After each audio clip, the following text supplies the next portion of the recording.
guys, and welcome back to the channel. My name is Marcus and this is SAAB Cars. So many of you have sent me the question, what's the NG95 like to drive? And today I'm going to try and give you some answers. And I'm going to try to be as honest as possible, as unbiased as possible. Are you ready, guys? Are you ready for takeoff? Because I am, so let's go. Finally, let's take this for a drive. And as you all know, the engine start button is down here at the gear selector. So we just push that one and the engine is up and running. Let's turn the stereo off for a while. I'm just gonna go into configuration here and change the language to English.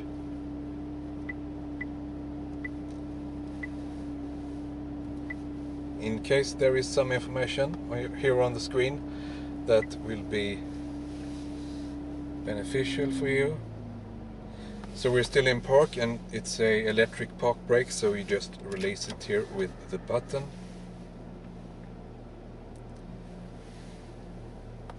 And usually I turn off the headlights, the automatic light control off, and turn on the fog lights, and you have those LED strips on automatically.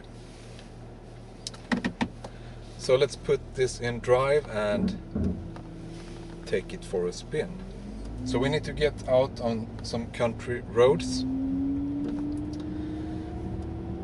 because currently this is a industrial area and it's not very good for inspired driving, I think. So before we get onto the country roads, let's talk a bit about the car. So the engine is the Turbo6, as many of you already know. So it's the 6-cylinder petrol engine, and originally it had 300 horsepower and now it has 330, and that's because of the Hirsch performance software upgrade that you could get. So from 300 to 330, and the torque goes from, it's not a magnificent jump, but it goes from 400 Newton meters to 430. But I think it's more than just figures, it's a matter of characteristics as well. I think they have done something to the car just besides bumping up some of the figures. So we have a much better response when doing accelerations, of course.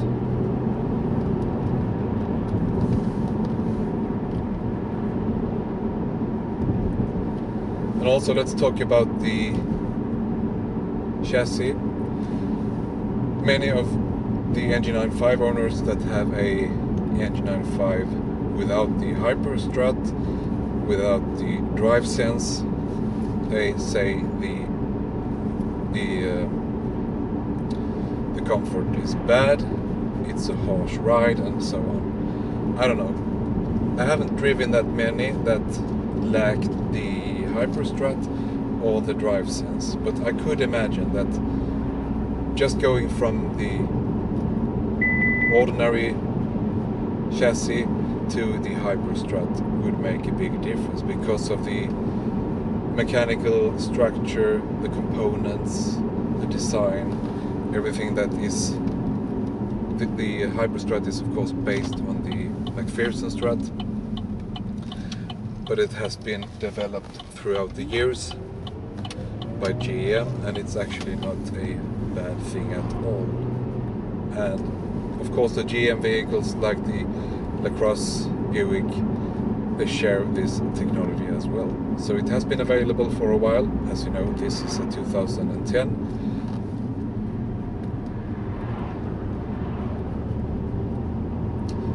So let's just get by that bicycle guy. Yeah, so this is a 2010, so the technology has been there for a while now, and if I had to choose between the for example the DriveSense, the Hyperstrat and the panoramic sunroof, I would go for the Hyperstrat and the DriveSense any day, because it makes such a big difference. So if you don't have this and it's a harsh ride, that's basically something you have to accept. Maybe you could do something with the tires, maybe increase the profile or something, but you will never get a more smooth ride than the Hyperstrat together with DriveSense. It's incredible. I highly recommend it. And as you know, the upgrade when it comes to the Engine 9.5, it could be a hassle, because you need to get all the components, the wiring, and then you need to reprogram everything to the car. So I would suggest looking for a Engine 9.5 that already has the Hyperstrat and the DriveSense in the car from the beginning. So when traveling on bad roads, it's like a dream. If I compare this to the Engine 9.3 Turbo X, which has the ride height control in the rear, it has the Hirsch springs, that's something completely different. The Engine 9.3 Turbo X, it's like a really harsh drive if you compare it to the Engine 9.5 with the Hyperstrat and the DriveSense. The DriveSense is configurable, so it has 3 modes. It has Comfort, it has Intelligent, and it has Sport. So currently we're in Intelligent, and that means that the car will react on how you drive. If you drive intense, it will move on towards the Sport mode, and if you drive slow or really, not very fast and smooth, it will maintain the Comfort mode. Usually I only have it in Intelligent, and I'll just let the car decide what's best for the time being.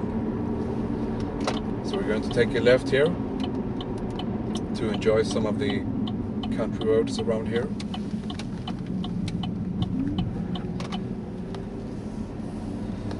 The Comfort mode and the Sport mode is something you choose with the knob down here where it says CIS. So currently it's in Intelligent.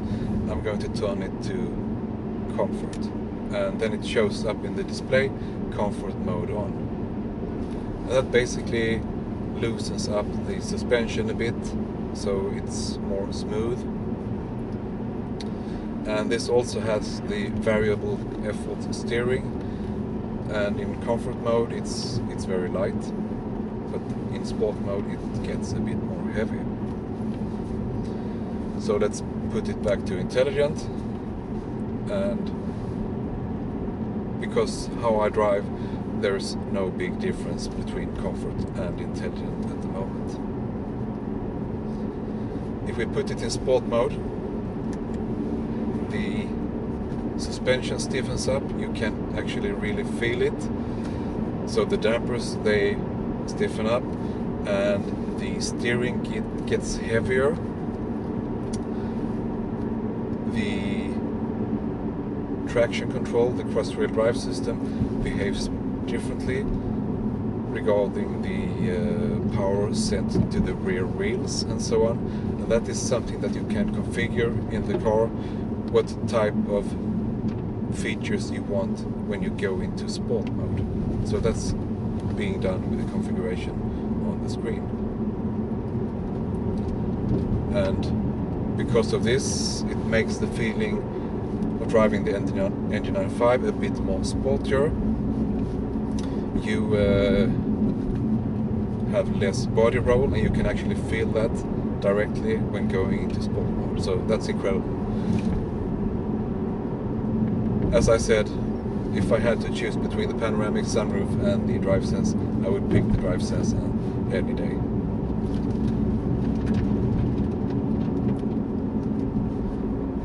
So that was something about the chassis.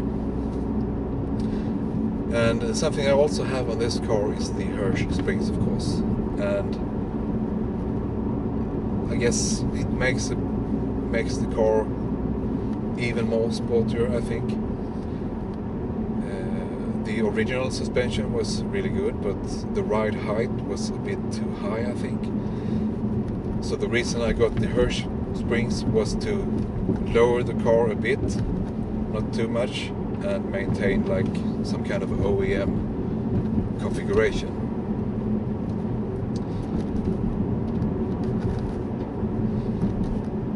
So it's a bit bumpy now because I am in sport mode, of course, and the road is not the best at the moment. So I'm going to go back to intelligent for now, and the car can decide for itself.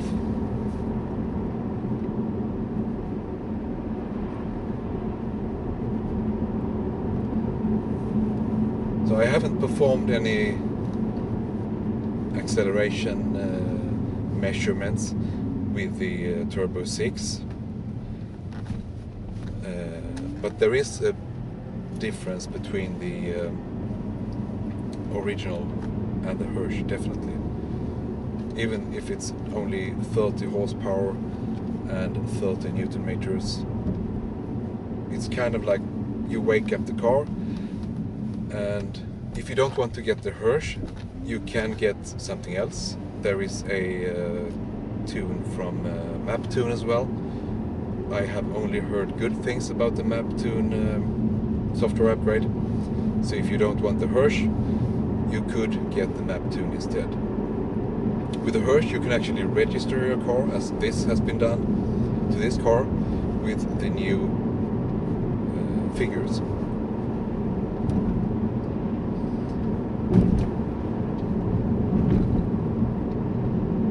And besides the chassis, the engine, you have, of course, the gearbox, the automatic gearbox.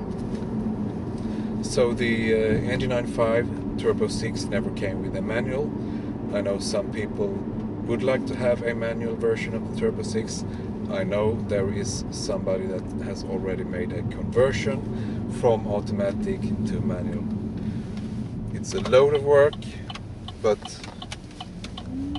you get a different sensation, a different experience with a manual gearbox, of course. And since it's a automatic, you could put this in manual mode as well. And we're going to do that in just a few minutes.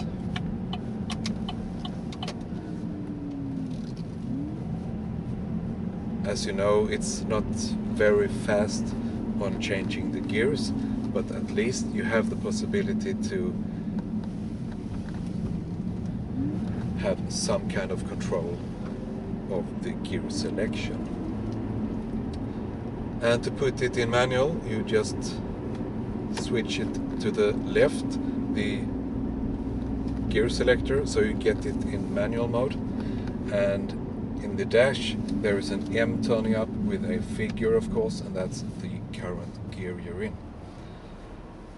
So it automatically went down to manual gear 1. So now we're in 1, and we're going to drive off in manual mode as soon as some of the car passes by here. And you will see how this actually works in the NG95. You have paddles, of course, here on the back with plus and minus.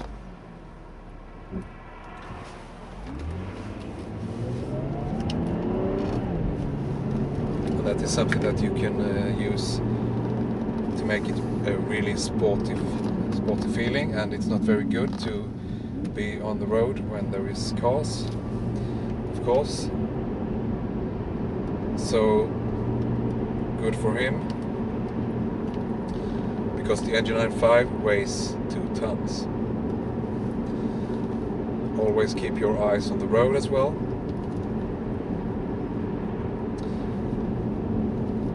So I'm in 4th gear at the moment, and the speed is around 60 kilometers here on the road, and we're at 1500 RPMs or something. Let's drop a gear to 3rd. We're in 50 now, and the RPM is around 2000.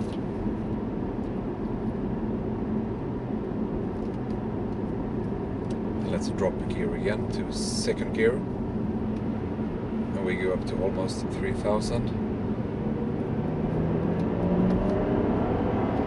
And that was some acceleration there, and you can really feel it.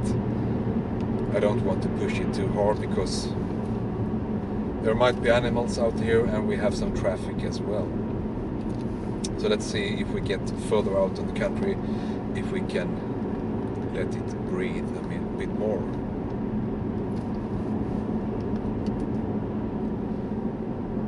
So let's see if I can go to, well, here's a turn before. I just wanted to see how high I can put this in gear, going at around 40. So now we're in 4th gear, around 43 kilometers, and we're at around 1200 RPMs in the 4th gear.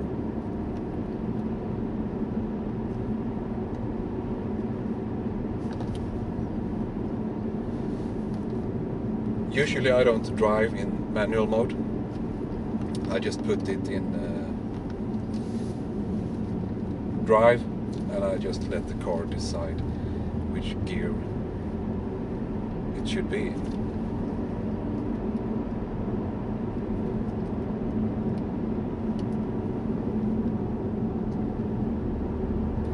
Currently I have a car in front of me, and now it's 70 here, 70 kilometers an hour. I just want to see if I have anybody behind me. I don't. I just want to slow down a bit, and let's see if we can do some acceleration here in 2nd gear. 2,500 RPMs. Yeah, it pulls. And if you take this out on the highway and you start doing some accelerations with the Hirsch performance software, it just pulls and pulls and pulls like there is no tomorrow. So the software is well programmed, I think, and I'm certain that the map tuning software as well. So that little beep you heard, that's the lane warning. So on the road you have these white markers, and there's a camera up here, and it constantly monitors the road to look for these markers so you don't cross them. So on these country roads you have markers on the sides, and when you get too close to the side it starts to beep, of course. Really nice feature, the lane departure warning. And now I'm in 5th gear, manual, around 65 kilometers an hour and 1200 RPM. So the automatic gearbox, I think it has a nice ratio to it. The engine itself, it's kind of related to the Turbo6, the B284R, and actually the fuel consumption, it's lower on this than on the Turbo6. I don't know why, because this is almost 2 tons with the V6, and the Turbo6 is, I think it's 1,810 kilograms.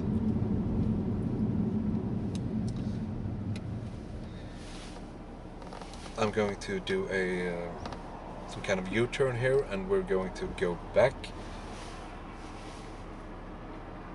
It's a road with 100 kilometers per hour, so it can be a bit difficult to get across. But since it's a Turbo 6, it's not a big problem. Turning radius, of course, it's not the best because it's a huge car, it's over 5 meters, and it has the cross-wheel drive system and so on. So yeah, basically all front-wheel drive cars, they have a better turn radius.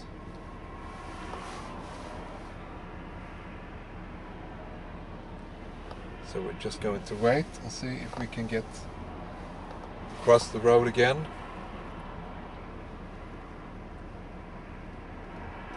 The Hirsch software is available for not only the Turbo 6, so if you get the 2.0, the biopower, it's also available, and the TID4.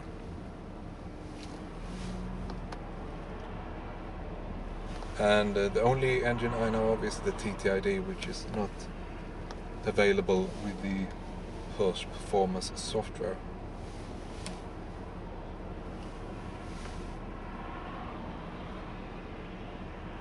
There's a lot of traffic today because it's a great day, it's sunny outside, it's Sunday, so most of the people is off from work.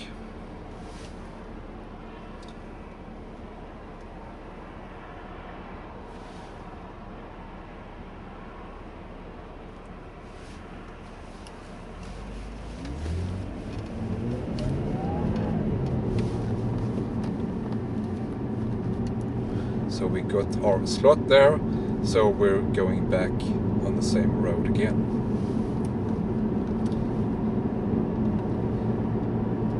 So I hope you have a better picture of how the NG95 is on the road and the features it consists of.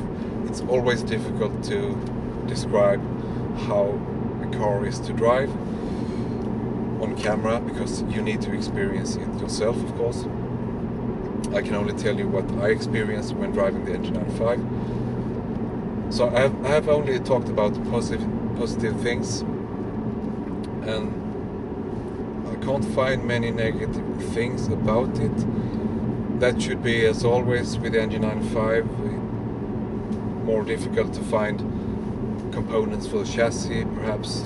I don't think so, because it shares the technology with other GM brands, so that shouldn't be a problem at all.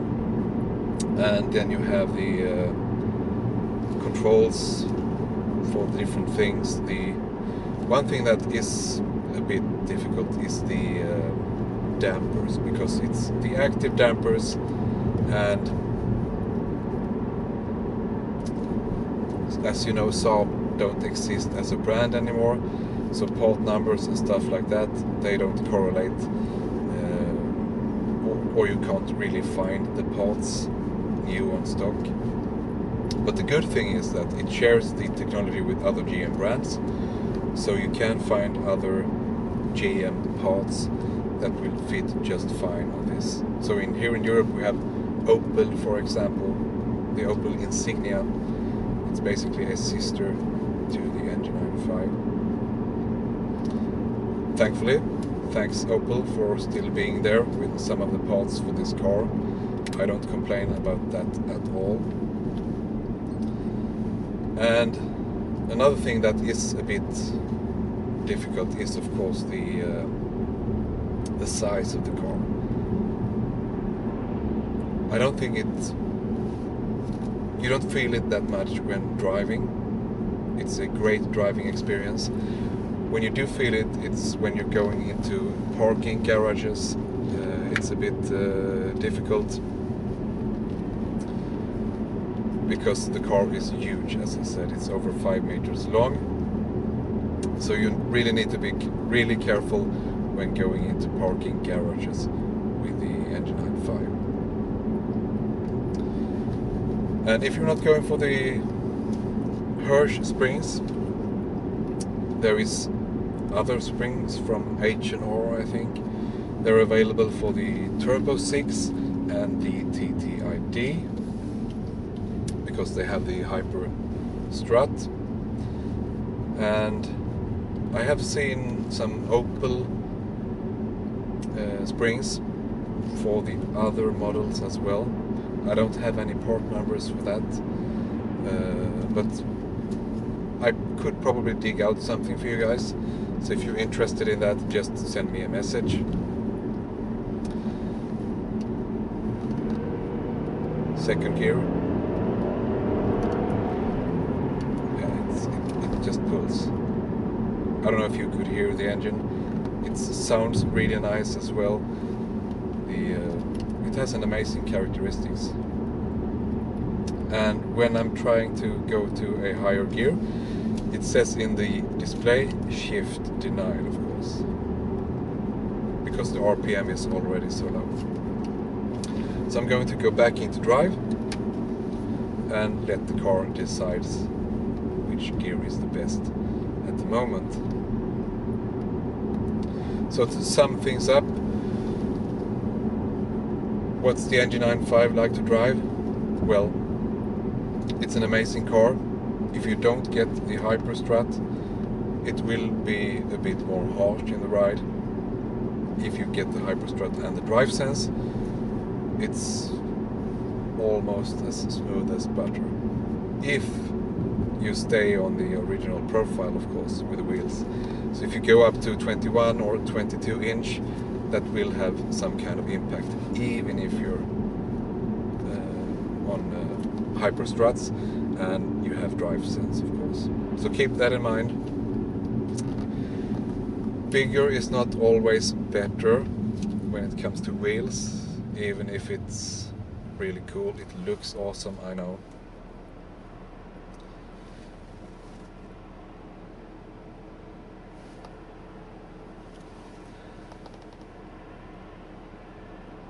And the current tire dimension on this car, it's 245 40 19. I have the original wheels, and I don't intend to upgrade with any bigger wheels because I want to keep this ride as smooth as it is. So no wheel upgrade for me, I think. But I do like some of the wheels that I have seen on other Engine 9.5s that are around 20 and 21 inch. Could look really good on the Engine 9.5 since it's a very big car. You could of course get the 20 inch Turbo Star wheels, which is a original wheel, but in my opinion, my personal opinion, is that those wheels don't fit the Engine 9.5. Depends on the color on the car, but some of the Engine 9.5s with a certain color, they don't go very well with the Turbo Star, I think. So the Granite Grey, I think it looks really good, and the Fjord Blue, for example, and the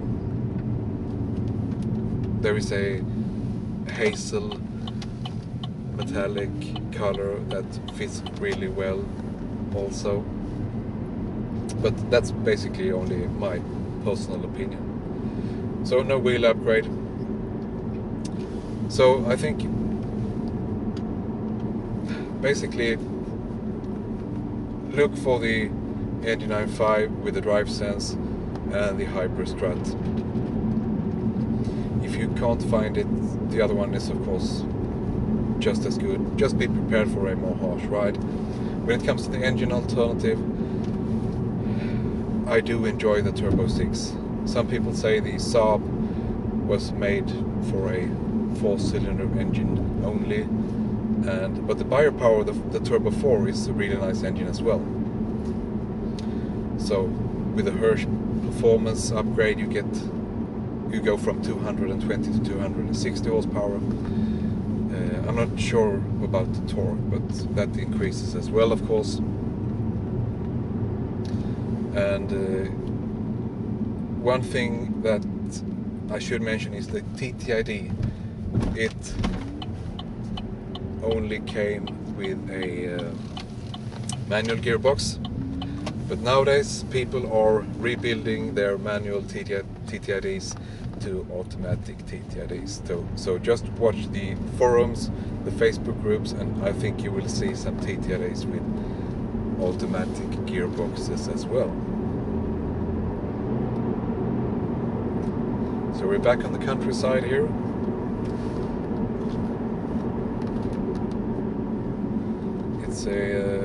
It's a thin road, and it's also a wide car. So I think that sums it up, guys.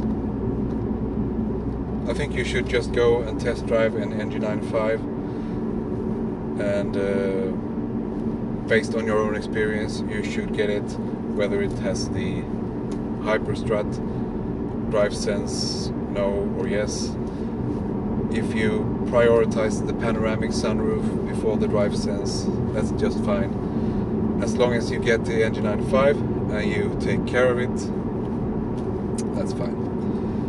So that's what's basically today's video.